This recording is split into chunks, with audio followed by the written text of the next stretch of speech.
Welcome to The Explainer. If you're running a small business, trying to compete in B2B e-commerce can feel like you're in a David versus Goliath situation.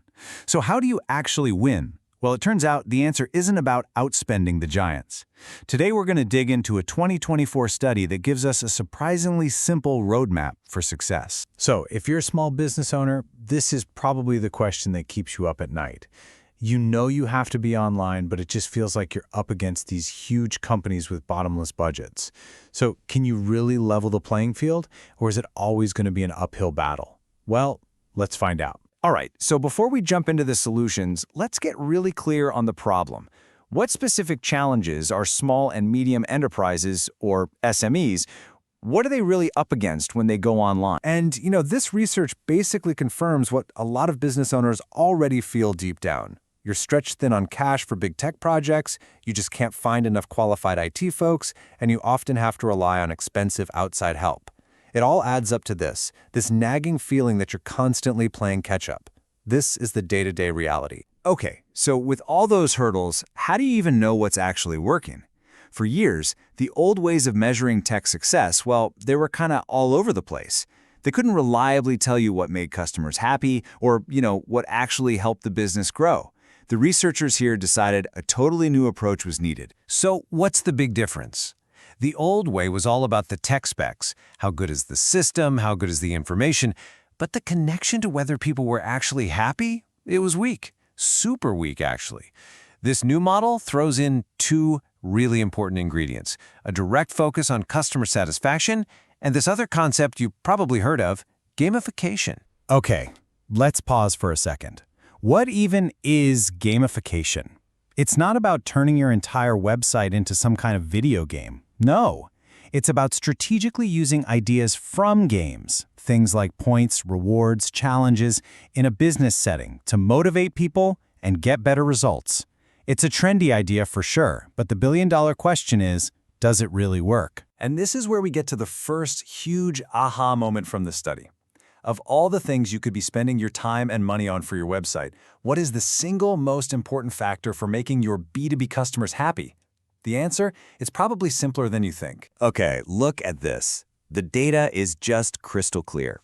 The researchers looked at a few things. You've got information quality, so are your product descriptions good? Then there's service quality.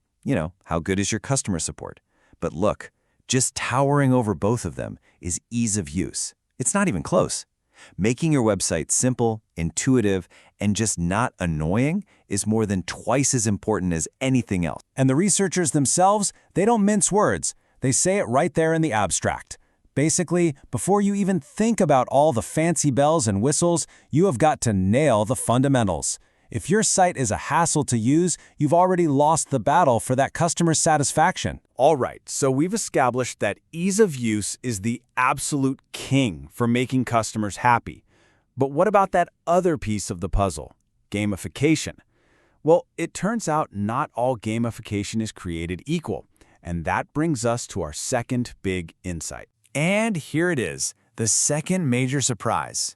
When you're trying to make your site more engaging with gamification, what really moves the needle?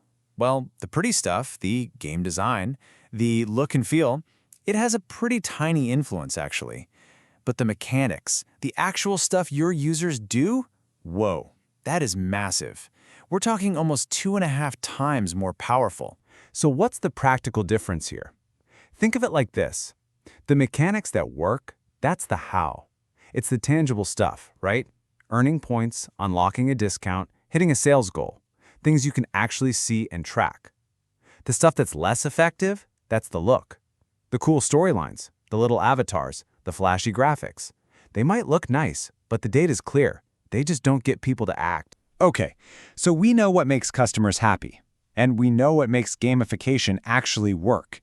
Now let's tie it all together and see how this leads to what every business really wants, actual bottom-line results. And this right here, this is a huge myth buster. I mean, look at these numbers. When a customer is deciding, am I going to use this platform again? What's more important, being satisfied with the experience or being entertained by game elements? It's not even a competition. Customer satisfaction is 5 times more powerful. 5! Gamification can be a nice little cherry on top, but a happy, satisfied customer, that's the whole sundae. But okay, so they intend to use your site. Does that actually translate into, money in the bank? Yes, absolutely.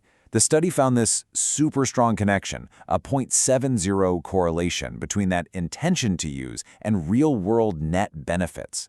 We're talking more sales, better efficiency, the whole 9 yards. So in short, get customers to want to come back, and your business will grow. It really is that direct. So, what does all of this mean for you, running your business? Well, the great thing about this research is that it isn't just a bunch of academic numbers. It gives us a super clear, actionable priority list for any small business that wants to win online. So, here it is, your 4-step playbook. Step 1, master usability. You have to be obsessed with making your platform effortless. No friction. That is your absolute foundation. Step 2, if, and it's a big if you decide to use gamification, be smart about it. Focus on the mechanics, the tangible rewards, not just the pretty window dressing. 3, remember that a simple, satisfying site is what creates that intention to use. It's what makes people come back. And finally, step 4, that intention is your clearest path to reaping the benefits, the sales and growth you're fighting for. So we'll leave you with this one last thought. It's so tempting, isn't it, to chase the next shiny feature, the latest tech trend. But this research really challenges us to ask a much simpler, but maybe a much more powerful question. Before you build the next new thing, have you actually asked your customers what drives them crazy about your site right now? Because finding and fixing that, well, that just might be the real secret to winning. Thanks for joining us.